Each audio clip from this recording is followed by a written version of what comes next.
हाय दोस्तों, कैसे हैं आप सभी। मैं डॉक्टर आनंद व्यास फिर से अपने यूट्यूब चैनल पर आप सभी का स्वागत कर रहा हूं और आशा कर रहा हूं सभी ठीक है, मस्त है, एंजॉय कर रहे हैं। और मैं आ चुका हूं ऑपरेशनल मैनेजमेंट के अंतिम प्रहर की सीरीज में 11 मोस्ट इंपॉर्टेंट क्वेश्चन पे जल्दी से देख लेते हैं क्योंकि समय है कम और काम है ज़्यादा। देखिए 11वां क्वेश्चन क्या आया है, डिमांड फोरकास्टिंग की टेक्निक पूछ रहा है और इसके अल्टर में क्वेश्चन दिया हुआ है एग्रीगेट प्लानिंग, है ना। वैसे तो प्लानिंग एक डिमांड फोरकास्ट की टेक्निक से एक जुड़ा हुआ पार्ट है। देख लेते हैं डिमांड फोरकास्टिंग की टेक्निक क्या है। अब डिमांड फोरकास्टिंग की टेक्निक का न्यूमेरिकल भी कभी कभी आ जाता है। अब इसमें न्यूमेरिकल आ जाए तो घबराना नहीं है। डिमांड फोरकास्टिंग होती क्या है, मुझे पता लगाना है कि 2030 में मेरे पर्टिकुलर प्रोडक्ट की कितनी मार्केट में डिमांड होने वाली है। ये डिमांड फोरकास्टिंग हो गया। सबसे पॉपुलर मेथड है इसमें सिंपल एवरेज, और क्वेश्चन भी अधिकतर इसी से ही पूछा जाता है। तो इसको सिंपल सा मैं आपको सिखा देता हूँ। 4 साल दिए हुए होंगे, जैसे first year, second year, third year, fourth year, और यहाँ पर उसकी पॉपुलर सेल्स दे रखी होगी।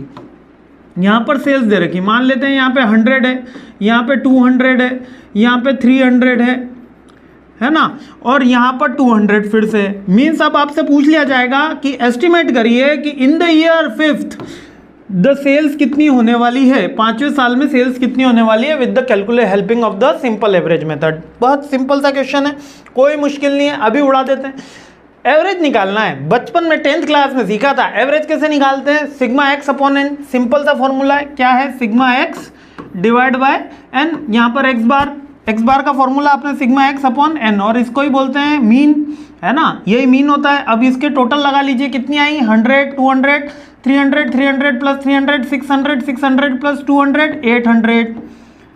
ये टोटल आ गई 800 डिवाइड बाय एन। एन कितना है, एन मतलब नंबर ऑफ ईयर्स कितने हैं, 1 year, 2 year, 3 year, 4 year, total 4 years हैं, तो डिवाइड बाय 4 हो गया। तो अगले साल मेरी एस्टिमेटेड सेल कितनी होगी, 200। ये आ गई आपका सिंपल एवरेज मेथड। इससे क्वेश्चन आ जाता है कभी कभी, अगर थोड़ा सा एग्जामिनर थोड़ा ज़्यादा इंटरेस्टिंग हुआ तो वो वेटेड एवरेज का क्वेश्चन पूछ लेगा। वेटेड एवरेज का क्वेश्चन पूछ लेगा। अब वेटेड एवरेज में क्या होता है, आपको वेट दिया हुआ होता है। अब वेट क्या दिया होता है, एक बार इसकी थ्योरी अपन देख लेते हैं। यहाँ पर weighted average moving, the weighted moving, that is the weight given to the particular each year. कि अब जैसे कि यहाँ पर अपन ने इस क्वेश्चन में देखा, यहाँ पर कोई वेट नहीं था। अब हो सकता है कि ये जो ईयर था 2 सेकेंड नंबर का, वो 2021 का ईयर हो। अब इस ईयर में हो सकता है कोविड हुआ हो, और कोविड होने के बाद भी उसकी सेल बढ़ी है, तो इसका मतलब इसका वेट ज़्यादा होना चाहिए। और यहाँ पे प्री कोविड का एरा था जहाँ पर सेल कम होनी चाहिए, फिर भी बढ़नी चाहिए थी लेकिन यहाँ बढ़ नहीं पाई, तो इसका यहाँ पर वेट कम हो जाएगा। इसका न्यूमेरिकल से अपन समझते हैं। अगर थोड़ा सा कंफ्यूजन हो रहा है तो न्यूमेरिकल से मैं आपको समझा देता हूँ, ठीक है। अच्छा, इसको तो रब करने की ज़रूरत नहीं है, हो गया क्या, अरे सॉरी, लिख देते हैं वापस। वेटेड एवरेज, ठीक है। वेटेड एवरेज के अंदर सिंपल सी बात होगी, पहले ईयर दिए हुए होंगे, फिर उनके वेट दिए होंगे, ठीक है। वेट को WG से मैंने डिनोट कर दिया, यहाँ भी WG लिख देता हूँ ताकि कंफ्यूजन ना हो, ठीक है। और यहाँ पर उनकी सेल्स V1 होगी। अब वापस से चलते हैं सेम क्वेश्चन में, यहाँ पर 1991 चलते हैं, 1992 चलते हैं, ताकि आपको ईयर से कंफ्यूजन ना हो। मैं सीरियल नंबर डाल दिए थे, तो हो सकता है कि किसी बच्चे को कंफ्यूजन हो जाए, इसलिए मैंने यहाँ पे 1994 कर दिया। अब यहाँ पर अपन प्रीवियस क्वेश्चन के ही डेटा लेते हैं। प्रीवियस क्वेश्चन में डेटा में कितना है, 100, 200, 300, 200, तो यहाँ पर भी मैं सेल्स में यही ले लेता हूँ, 100, 200, 300 और फिर से 200। बस यहाँ पर गैप इतना होगा, कितना होगा सर, कि यहाँ पर वेट दिया होगा। अब यहाँ पर वेट कुछ भी हो सकता है, ये एग्जाम में गिवन होगा, ये भी मैं बता देता हूँ। यहाँ पर 1 वेट दे दिया, यहाँ पर 2 वेट दे दिया, यहाँ पर 3 वेट दे दिया, और यहाँ पर 1 वेट वापस से दे दिया। क्लियर हो गया। तो अब इसका क्या करना है सर, सेल्स है और वेट है, तो W इंटू S कर देना है।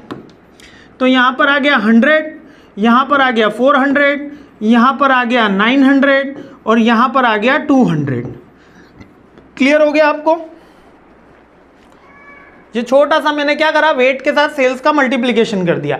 सिंपल सी बात है, जब वेट के साथ सेल्स का मल्टीप्लिकेशन होगा तो फॉर्मूला तो वही रहेगा, sigma x upon n, average का फॉर्मूला। लेकिन यहाँ पर सिग्मा एक्स कौन सा हो गया, ये वाला हो गया अपना मल्टीप्लिकेशन वाला। तो इसकी टोटल लगा दो जल्दी से, 900 प्लस 100, 1000, 1000 प्लस 400, 1400, और 200 और जोड़ दो तो 1600, और टोटल एन कितना है।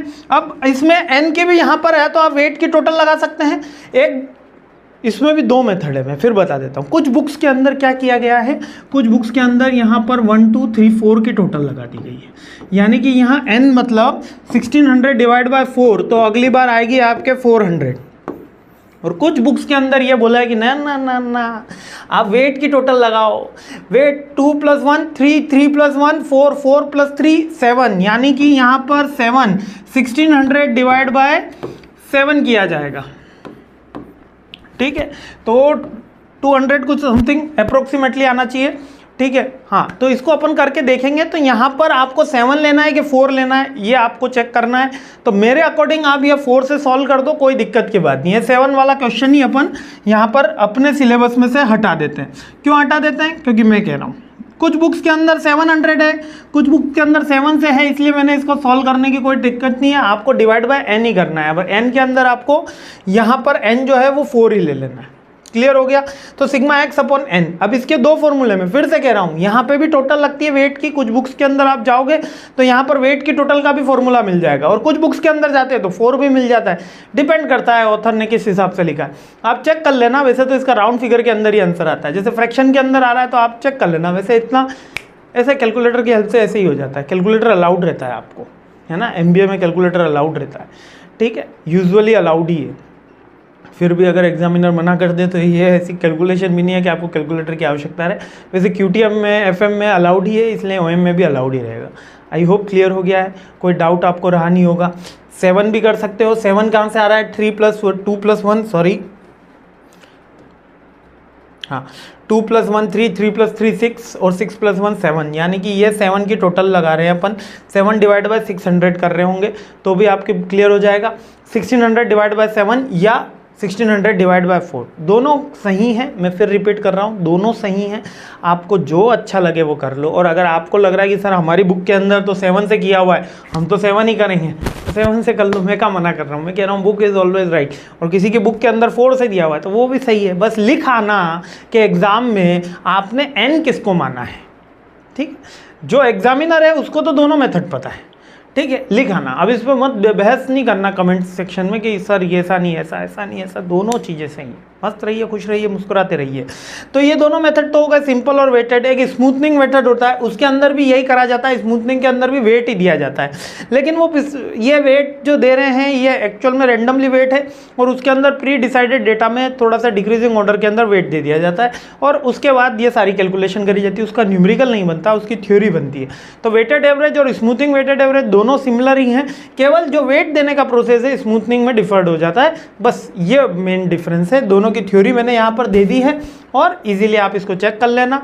हाँ, तो दोस्तों इसी में ही टॉपिक है एग्रीगेट प्लानिंग। जो एग्रीगेट प्लानिंग का क्या मतलब होता है कि जब हम प्लानिंग समग्र रूप से कर रहे होते हैं। समग्र रूप से का मतलब कि हर लेवल पे, प्रोडक्शन के लेवल पे, सेल्स के लेवल पे, ऑपरेशनल एक्टिविटी पे, परचेसिंग के लेवल पे, सारी तरीके की जब प्लानिंग होती है तो उसको एग्रीगेट प्लानिंग कहते हैं। ये यूजुअली 18 मंथ तक के लिए होती है, मीन्स के 1.5 साल आप समझ के चलिए। ये शॉर्ट टर्म प्लानिंग भी इसको कह सकते हैं, लॉन्ग टर्म प्लानिंग में नहीं आता। जब शॉर्ट टर्म डिमांड बूस्ट करने के लिए, शॉर्ट टर्म सप्लाई बूस्ट करने के लिए और शॉर्ट टर्म हम रेक्टिफिकेशन करने के लिए जो प्लानिंग कर रहे होते हैं उसको एग्रीगेट प्लानिंग बोलते हैं।